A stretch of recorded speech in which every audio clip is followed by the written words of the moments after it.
Hi guys, welcome back to my channel and happy new year. I hope you all had a wonderful Christmas holidays. So for this new year, I'm going to start us off with one of my favorite Nigerian dishes, Catfish Nsala soup. So let's start cooking.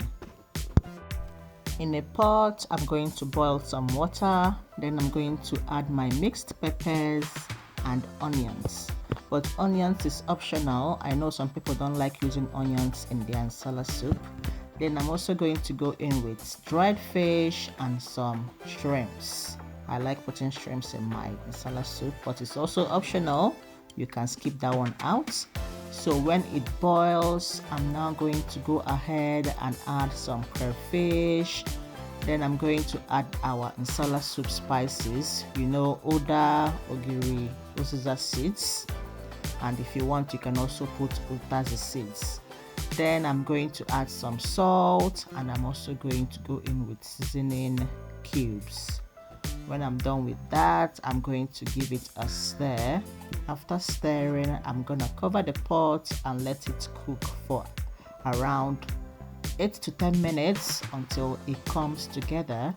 So after 10 minutes, I opened the pot back up, and then I went in with my cleaned catfish.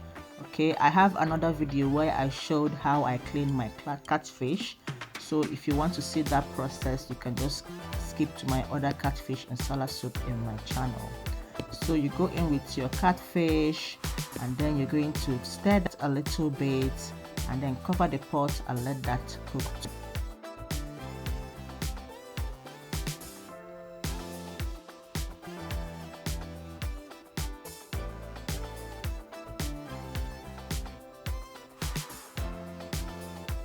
So after another 5 minutes, I give it another stir just to bring everything together. Okay, just stir it a little bit gently because catfish is a bit easy to break. So stir it gently and then cover the pot and continue cooking. Now after another 5 minutes, I'm going to go in with my thickener.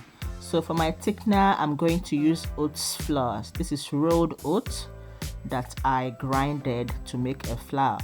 So I'm going to go in with it, but you can use yam as usual. Okay, you can use your yam flour as your thickener. I prefer oats because it's a bit healthier. It doesn't trace blood sugar as sharply as yam. So I go in with it. I'm going to give it a little stir and then cover the pot and let that cook until the soup thickens.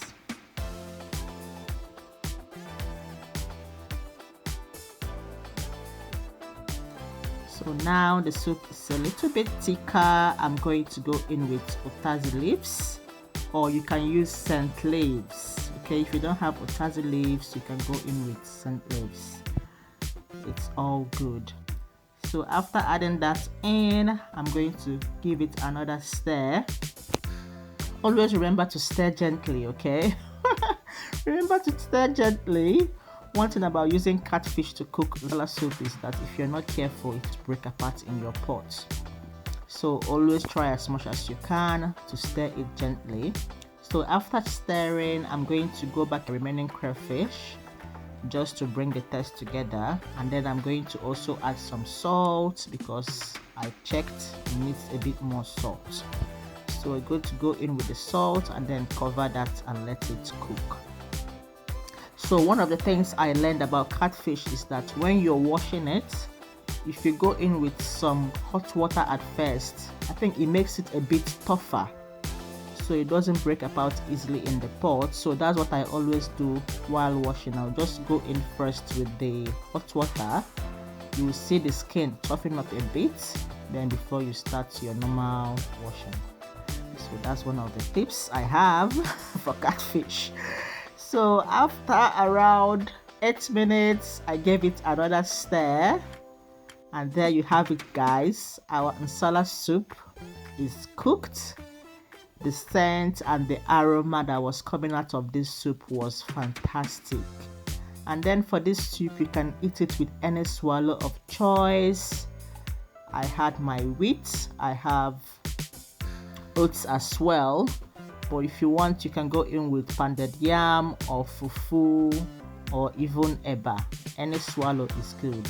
So guys, thank you so much for watching and have a fantastic new year. Okay, bye.